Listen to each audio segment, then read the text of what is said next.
জল ছাড়া যেমন মানুষ বাঁচে না, বিপ্লব দেব ত্রিপুরার মানুষ ছাড়া বাঁচে না। 6 আগরতলার সঙ্গে নটঙ্কি আর করতে দেব না।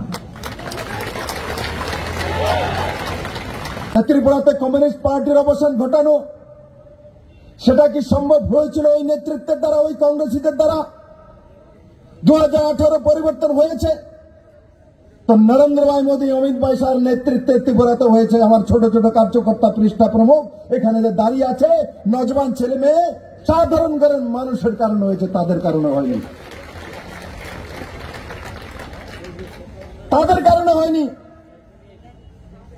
এই কমিউনিস্টকে বসিয়ে রাখার মূল মন্ত্র এদের কাছে ছিল।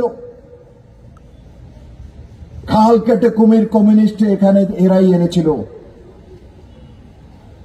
ত্রিপুরা রাজ্যের কমিউনিস্টের প্রধান মুখ্যমন্ত্রী নবীন চক্রবর্তীকে অর্থমন্ত্রী ত্রিপুরা রাজ্যের মধ্যে কে বানিয়েছিল? কে তার পেছনে ছিল? কেন সুকুমার সেনকে হটানো হয়েছিল?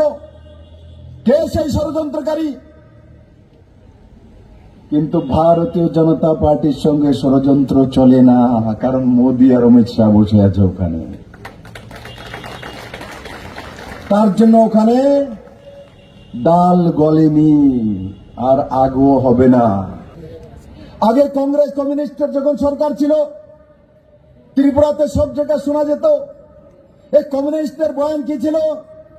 খাদ্য নেই, বস্ত্র নেই, অন্ন নেই, কেন্দ্র বঞ্চনা, কিচ্ছু দেয় না, কিচ্ছু করে না, কিচ্ছু পাইছি না, মানে সব নকারাত্মক স্লোগান। আর ভারতীয় জনতা পার্টি আসার পর আজ মা বলে, কি বলে মারা? 33% রিজার্ভেশন, আগামী দিনে এমএলএ হবো, এমপি হবো। আজ মারা কি বলে, মহিলারা কি বলে?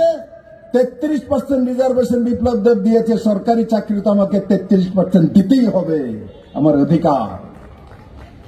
আজ নজওয়ানরা কি বলে?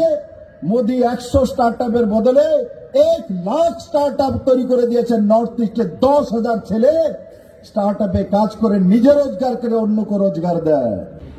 তার জন্য এ রাজ্যের মধ্যে কমিউনিস্টরা সবচেয়ে বেশি একসঙ্গে চাকরি দিয়েছিল। কোন চাকরিটা?